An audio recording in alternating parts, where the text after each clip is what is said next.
Everybody, आज हम laws of exponents को डिस्कस करेंगे। एक्सपोनेंट्स किसे कहते हैं, मैथ्स के अंदर एक्सपोनेंट्स को ज़ाहिर किस तरह किया जाता है और उसको कैलकुलेट किस तरह किया जाता है। अगर आपको ये जानना है तो आप हमारी वीडियो इंट्रो टू एक्सपोनेंट्स से कंसल्ट करें। मैथ्स के अंदर एक्सपोनेंट्स की कैलकुलेशन किस तरीके से होती है, उसके कुछ लॉज हैं। आज हम उन लॉज को डिस्कस करेंगे। हमारा पहला लॉ क्या कहता है कि x की पावर अगर 1 होगी तो वो हमेशा बराबर x के होगा।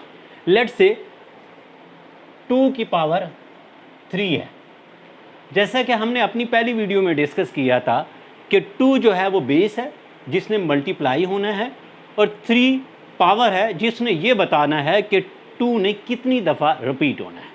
यहाँ पे 2 की पावर 3 का मतलब है 2 into 2 into 2, that would B 2 to 4, 4 into 2 8। इसी तरीके से अगर 2 की पावर हम 1 लेते हैं, इसका क्या मतलब कि 2 ने एक बार रिपीट होना है। 1 into 2 that would be equal to 2। Hence prove that कि अगर x की पावर 1 होगी तो वह हमेशा x के बराबर होगा। अब हम अपने सेकंड लॉ को डिस्कस करते हैं। हमारा सेकंड लॉ, जिसको हम लॉ ज़ीरो इंडेक्स भी कहते हैं, वो क्या कहता है? वो ये कहता है कि x की पावर अगर 0 होगी that would always be equal to 1 regardless of the base. Means कि अगर 2 की पावर 0 होगी तो वो हमेशा 1 होगा। क्या मतलब इसका?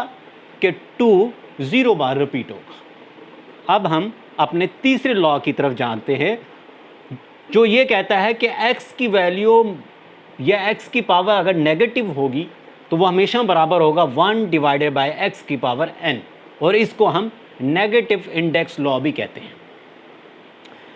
x की पावर नेगेटिव की वैसे कोई सेंस नहीं बनती है। जैसा कि हमें मालूम है कि पॉजिटिव का अपोजिट नेगेटिव होता है, इसी तरीके से मल्टीप्लिकेशंस का अपोजिट डिवीजन होता है। और हमें पता है कि एक्सपोनेंट्स का क्या मतलब है। एक्सपोनेंट्स का ये मतलब है कि रिपीटेड मल्टीप्लिकेशंस। और नेगेटिव अगर एक्सपोनेंट आ रहा है तो इसका क्या मतलब है? इसका ये मतलब है रिपीटेड डिवीजन। किस तरीके से, आइए हम देखते हैं। मिसाल के तौर पर अगर 2 की पावर -1 आ गई तो इसका क्या मतलब है? इसका ये मतलब है 1 डिवाइडेड बाय 2। इसी तरीके से अगर 2 की पावर -3 आ गई, मीन्स 2 - 3, इसका क्या मतलब है? इसका ये मतलब है कि 1 divided by 2 into 2 into 2, that would be equal to what? 2 multiply by 2 4, 4 multiply by 2 8। That is inverse of this. इसी तरीके से ये 2 का इनवर्स ये है। हैंस प्रूव डैट अगर x की पावर -n होगी तो वो बराबर होगा 1 डिवाइडेड बाय x की पावर n। आइए अब हम अपना चौथा लॉ पढ़ते हैं। वो क्या कहता है कि अगर किसी भी क्वांटिटी की पावर है और उसकी होल पावर है, वो किसके बराबर होगी? x power into power. क्या मतलब इसका? आइए हम देखते हैं कि अगर 2 की पावर 3 है और होल पावर 2 है, इसका क्या मतलब है? एज पर लॉ हम क्या करेंगे? पावर को पावर के साथ मल्टीप्लाई करेंगे। मीन्स बेस वही रहेगी, पावर को पावर के साथ 3 into 2, that would be equal to 2 की पावर 6। एज पर लॉ 2 की पावर 6 आंसर आया। क्या ये सही भी है या नहीं? आइए हम एक्सपेंडेड फॉर्म में इसका चेक करते हैं। लेट्स से 2 की पावर 3 का क्या मतलब? 2 की पावर 3 की पावर 2, यानी 2 की पावर 3 को 2 टाइम्स लिखना है। 2 की पावर 3 2 टाइम्स लिख लिया। अब मज़ीद इसकी एक्सपेंशन करती है। 2 की पावर 3 का क्या मतलब? अब यानी 2 को 3 टाइम्स लिखना है। अगेन 2 को 3 टाइम्स लिखना है। अगर हम इस 2 की काउंटिंग करें, 1 2 3 4 5 6, इंडेक्स फॉर्म में इसको अगर हम लिखेंगे तो 6 आए। वही आंसर जो हमारा लॉ से आंसर आया था। ये दोनों सेम।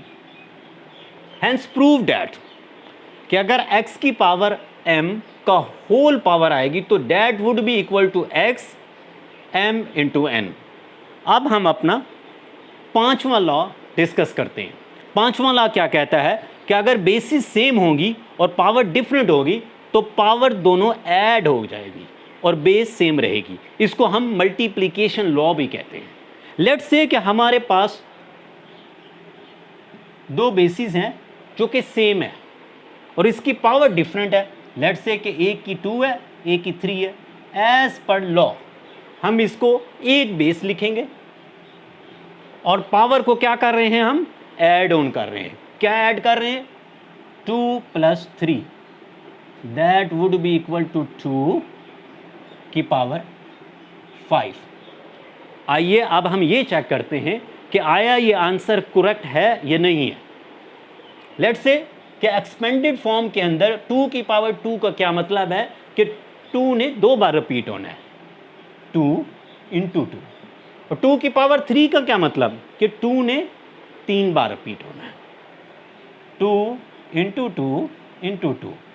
अगर हम इसको काउंट करें 1 2 3 4 5 और इसको इंडेक्स फॉर्म में किस तरह लिखेंगे, 2 की पावर 5। सेम आंसर जो हमारा लॉ के थ्रू आया था। हैंस प्रूव डैट x की पावर m इंटू x की power n equal to x m + n। अब हम अपना छठा लॉ डिस्कस करेंगे जिसको हम लॉ ऑफ डिवीजन भी कहते हैं।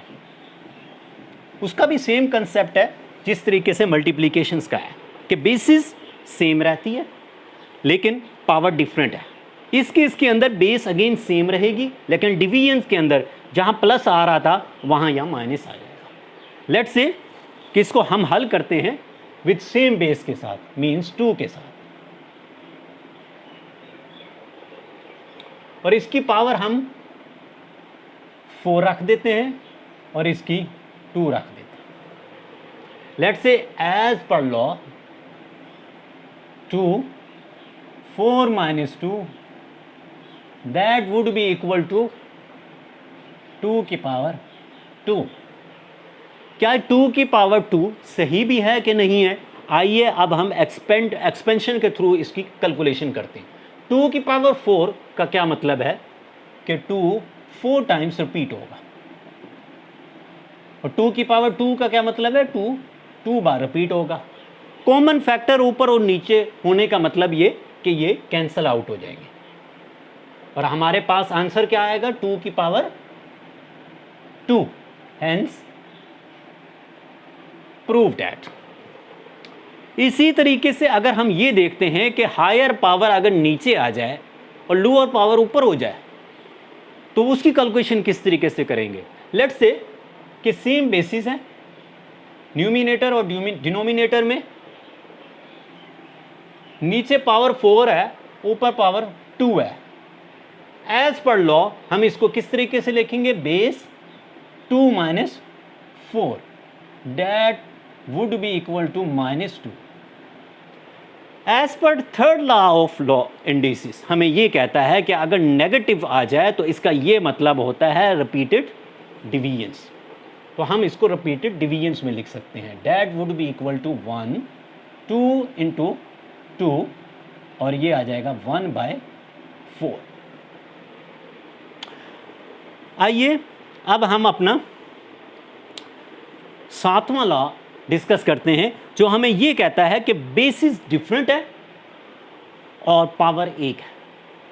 इसको हम यूं भी कह सकते हैं कि हम डिफरेंट बेसिस को उसकी पावर डिस्ट्रीब्यूट कर रहे हैं और इसका वाइस वर्सा होता है, यानी xm × ym।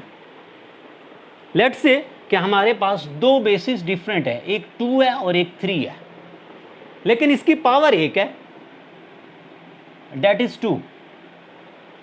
किस तरीके से डिस्ट्रीब्यूट होगा इसकी पावर, 2 को 2, अगेन 3 को भी 2। हम यूं कह सकते हैं कि ये हमारा आंसर 4 × 3 टाइम्स की power 2 9, that would be equal to 36। अब हम ये चेक करते हैं कि आया जो एज पर लॉ हमने कैलकुलेशन की है वो सही भी है कि नहीं है। उसको हम एक्सपेंडेड फॉर्म में चेक करते हैं। 2 इंटू 3 का क्या मतलब है? 2 इंटू 3 का मतलब है 6 की होल पावर 2।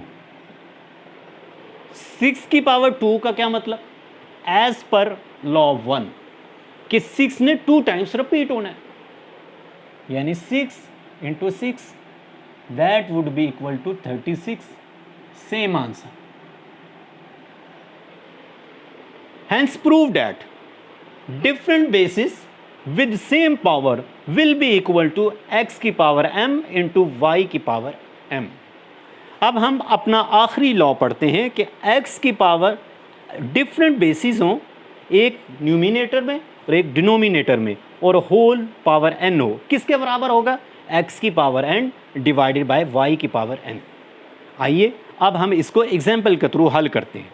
लेट्स से कि हमारे पास एक 4 है और दूसरा 2 है और होल पावर हमारे पास इसकी 2 है।